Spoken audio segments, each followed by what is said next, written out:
Hello दोस्तों, welcome back to my channel. मैं थोला भाई पीके में आपका स्वागत है। तो क्लास 11th का आपने ये प्रश्न आपने ज़रूर देखा होगा, पास्कल का नियम। आज हम पूरी तरह से पास्कल के नियम को पूरी तरह से बताएंगे। ये वीडियो आपके लिए बहुत ज़्यादा इंपॉर्टेंट है। बहुत ही सरल तरीके से पास्कल के नियम को हम सॉल्व कर रहे हैं। पूरी वीडियो आप ज़रूर देखना, आपको 100% समझ में आ जाएगा।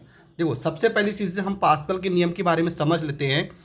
इसका थोड़ा बहुत डिफिनेशन क्या है। देखो, सन 1653 ईस्वी में फ्रांस के वैज्ञानिक ब्लेज पास्कल ने द्रव में दाब संचरण के संबंध में एक नियम प्रतिपादित किया, जिसे पास्कल का नियम कहते हैं। ठीक है, क्या बताया था? देखो, द्रव मतलब कोई भी चीज़ आपका लिक्विड होगा, उसमें जो दाब का संचरण होगा उसके संबंध में एक नियम प्रतिपादित किया, जिसे हम पास्कल का नियम कहते हैं। तो बस आपको पास्कल का नियम अगर एक नंबर में आता है तो बस आपको इतना ही लिख देना है कि 1653 ईस्वी में फ्रांस के वैज्ञानिक ब्लेज पास्कल ने द्रव में दाब संचरण के संबंध में एक नियम प्रतिपादित किया, जिसे पास्कल का नियम कहते हैं। अब थोड़ा सा इसके बारे में और समझ लेते हैं। देखो, इस नियम के अनुसार यदि गुरुत्व नगण्य हो, ठीक है, मतलब गुरुत्व बल क्या हो? नगण्य हो, तो पात्र में रखे द्रव के किसी एक बिंदु पर दाब बढ़ाने पर दाब द्रव की सभी बिंदुओं व पात्र की दीवारों पर समान रूप से संचरित होता है। मतलब जो पास्कल का नियम है, आखिर में वो है क्या? अब यहाँ चित्र के माध्यम से समझते हैं। मान लेते हैं पूरा पूरा आपका एक बर्तन के आकार का चित्र आपको दिख रहा है। ये पूरा बेलनाकार बर्तन है।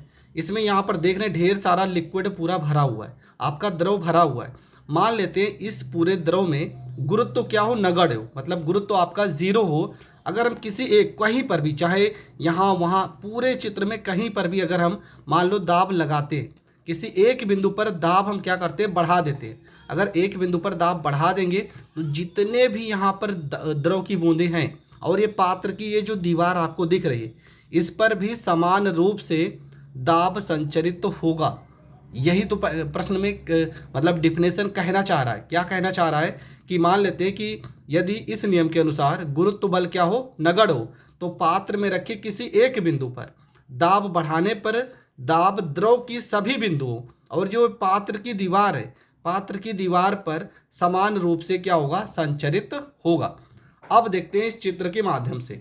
ठीक है, चित्र में आपको एक बेलनाकार एक्स, यहाँ पे एक्स और ये वाई, ये आपका एक्स हो गया, ये आपका वाई हो गया। एक्स वाई एक बेलनाकार आपका भाग बर्तन पात्र दिख रहा है। तो यहाँ पर हमने लिखा है इसके बारे में थोड़ा से कि माना कोई द्रव एक बर्तन में साम्यावस्था में रखा है। ठीक है, ये पूरा पूरा आपका बर्तन है, इसमें द्रव है जो कि साम्यावस्था में रखा गया है। इसके अंदर एक्स और वाई, देखो यहाँ पे एक्स और वाई अक्ष को मानकर एक बेलनाकार भाग की कल्पना कर लेते हैं। ठीक है, हम क्या करते हैं? इस बेलनाकार भाग में यक्स और वाई अक्ष मानकर एक, देखो, बेलनाकार भाग की क्या कर लेते हैं? कल्पना कर लेते हैं। बेलनाकार भाग का अनुप्रस्थ क्षेत्रफल ए है। ठीक है, ये जो बेलनाकार भाग है इसका अनुप्रस्थ क्षेत्रफल क्या है? ये आपका ए है।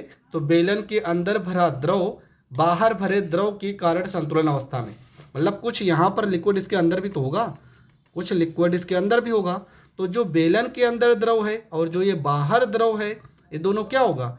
बाहर भरे द्रव और अंदर भरे द्रव के कारण क्या होगा? ये संतुलन अवस्था में होगा। तो यहाँ पर देखो लिखा भी गया है कि बेलन के अंदर भरा द्रव, जो बेलन है इसके अंदर भरा द्रव और बेलन के बाहर भरा द्रव, देखो बेलन के अंदर भरा द्रव बाहर भरे द्रव के कारण कौन सी अवस्था में? संतुलन अवस्था में है। मान लेते हैं चूंकि द्रव संतुलन अवस्था में है, अतः इनके पृष्ठों पर लगने वाला परिणामी बल क्या होगा? शून्य होगा। जब ये दोनों यहाँ का द्रव और यहाँ का द्रव, दोनों के दोनों द्रव अगर संतुलन अवस्था में हैं तो क्या होगा कि इन पर जो पृष्ठ पर, इसके पृष्ठ पर बल तो लग रहा होगा, वो बल का परिणामी बल क्या हो जाएगा? शून्य हो जाएगा। तो यहाँ पर मान लेते हैं कि माना एक्स तथा वाई पर लगने वाला दाब P1 व P2 है और आरोपित बल F1 व F2 हो, तो बल बराबर क्या हो जाएगा? देखो फार्मूला होता है, आपने फार्मूला पढ़ा होगा, दाब बराबर होता है बल बटे में क्षेत्रफल। तो यहाँ पर अगर हम बल को रोक लेते हैं तो बल बराबर क्या हो जाएगा? बल बराबर दाब गुणे क्षेत्रफल हो जाएगा, दाब गुणे क्षेत्रफल। तो यहाँ पर देखो F1 बराबर मान लेते हैं, तो F1 बराबर क्या हो जाएगा? P1 इंटू ए। अब क्षेत्रफल की जगह पर A1 नहीं लिखेंगे, क्यों? क्योंकि हम पूरे के क्षेत्रफल को A मान चुके हैं। तथा F2 बराबर क्या हो जाएगा, यहाँ P1 की जगह पे P2 इंटू ए हो जाएगा। द्रव साम्यावस्था में है, अतः ये दोनों क्या होंगे, हमने क्या लिखा, परिणामी बल शून्य होगा, मतलब F1 बराबर क्या हो जाएगा, F2 हो जाएगा।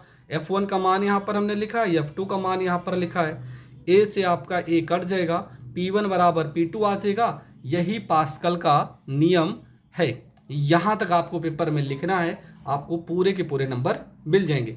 तो आई होप ये प्रश्न आप बहुत अच्छे से समझ गए होंगे, आखिर हो क्या रहा है, कहाँ पर कौन सा आरोपित बल लग रहा है, कब परिणामी बल शून्य हो रहा है, सारी चीज़ें समझ गए होंगे। आपका एक ही काम है, वीडियो को ज़्यादा से ज़्यादा लोगों तक शेयर करना है। चैनल पर नए हैं तो चैनल को सब्सक्राइब करें। जय हिंद, जय भारत।